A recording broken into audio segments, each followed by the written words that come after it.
बाहर से ज्यादा बरसात तो यहाँ पर है।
पुष्य कालावती डायमंड्स।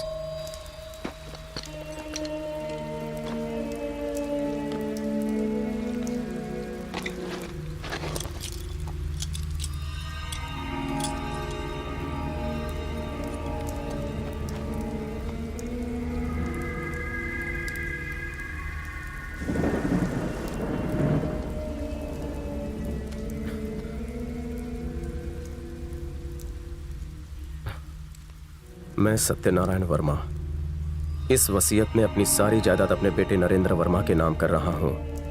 मेरी जायदाद में से घर और जमीन सब कुछ तबाह हो गया। बस किसी तरह 900 हीरे बचा पाया हूं। आज 1947 में इसकी कीमत है करीब 60 लाख रुपए।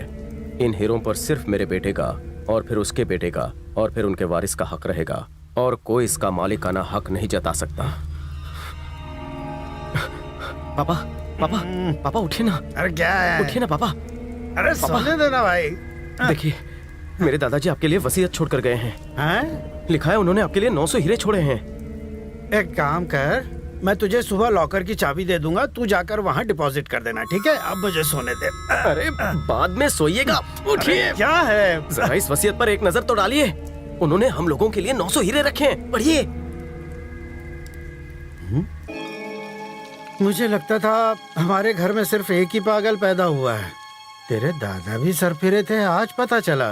बेटे, तेरे दादा ने शायद इतनी जायदाद मेरे लिए कमाने के सपने देखे होंगे। फूटी कौड़ी दी नहीं, टाइम पास के लिए विल बना गए और तेरे जैसे नमूने में अपने अंश डाल गए। ले पकड़ ये फटी जायदाद और अब मुझे चैन से सोने दे। उनके बारे में कुछ तो बताइए। क्या है? मैं छोटा था तभी तेरे दादाजी गुजर गए। कुछ सालों के बाद तेरी दादी भी गुजर गई। जहां तक मैंने सुना था तेरे दादाजी मरते दम तक एक साइकिल चलाते थे, वो भी टूटी फूटी। अगर उनके पास हीरे मोती होते तो क्या वो इस तरह की टूटी साइकिल चलाते? सुन, मुझे तो लगता है उनके भी दिमाग का सर्किट उड़ गया था जो ये विल बनाई। वो तो मर गए, अब तू मुझे क्यों मार रहा है? जा जाके सो जा वरना मम्मी को बुलाऊंगा।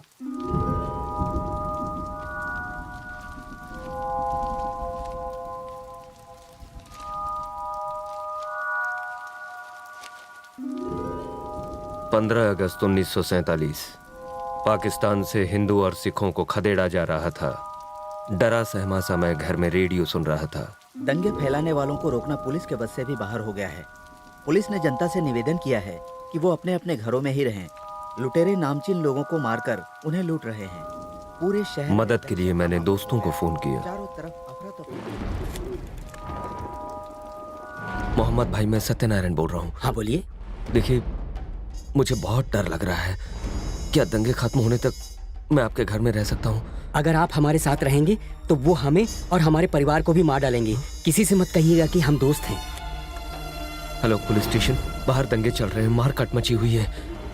मैं यहाँ घर में अकेला हूँ, क्या आप मुझे सुरक्षा देंगे? पुष्प कलावती नाम की हीरों की दुकान का मैं इसकी तो एड्रेस नहीं पढ़ पा रहा हूँ। अभी आना बहुत मुश्किल है हुजूर। अगर आपको अपनी जान बचानी है तो फौरन देश छोड़ दीजिए। मैं घबराहट में अपनी सूझबूझ खो बैठा था। तभी बाहर कुछ लोग तोड़फोड़ करते नजर आए।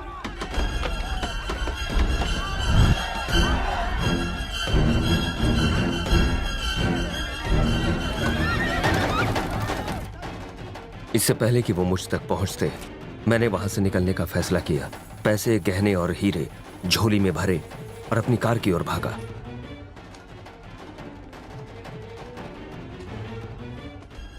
कुछ लोगों ने मुझे भागते हुए देख लिया और मेरा पीछा करने लगे, पर किसी तरह से मैं वहां से बच निकला। वो जानते थे कि मेरे पास बेशकीमती हीरे हैं।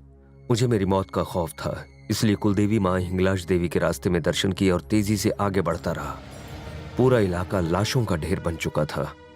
चारों ओर मारकाट मची हुई थी। भागने के रास्ते कम थे।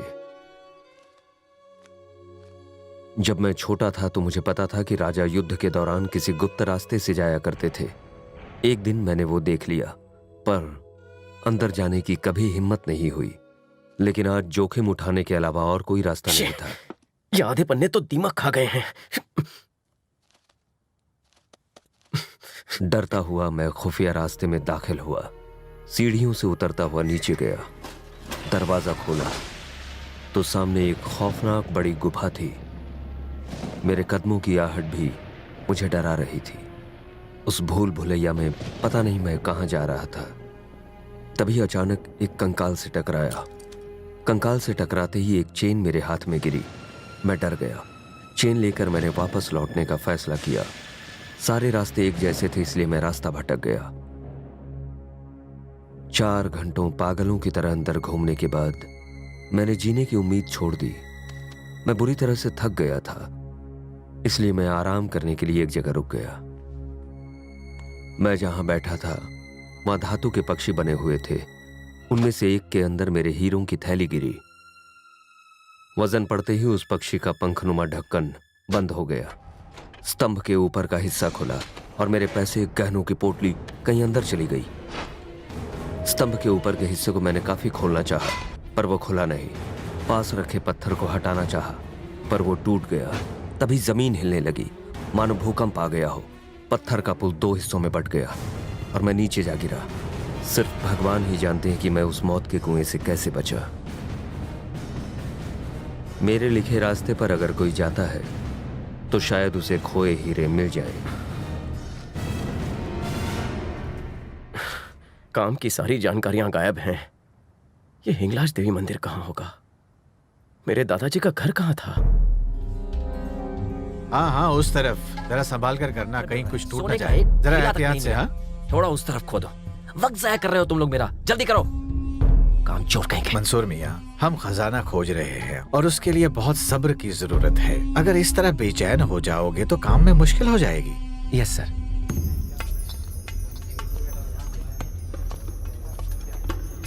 बड़े साहब, जरा यहाँ आइए जल्दी। क्या बात है? यहाँ हमें एक धातु का पक्षी मिला है। उसे बाल्टी में रखकर संभाल कर ऊपर भेजो।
बोलिए अब्बा। अरे गुड न्यूज है। क्या हुआ? खजाने के हम बेहद करीब हैं। कनिष्क साम्राज्य के धातु के पक्षी का स्टैचू हमें मिल गया है।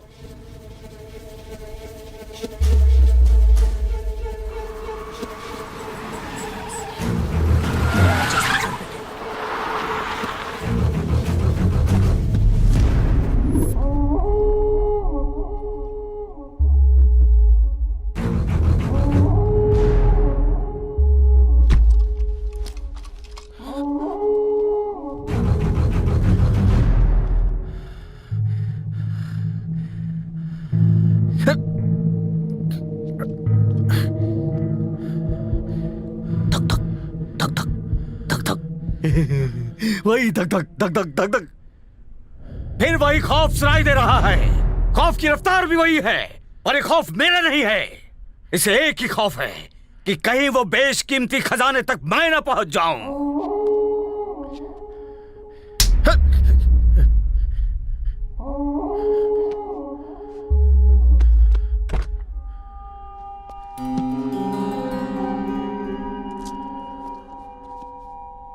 सुल्तान मौका परस्तों को दूसरा मौका नहीं देता।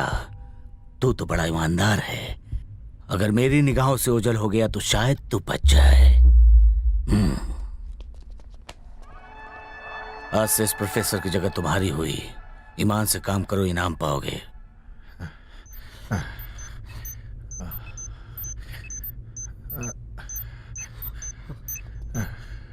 भाग! जब तक तेरे पैर चलेंगे तब तक तेरी सांसें।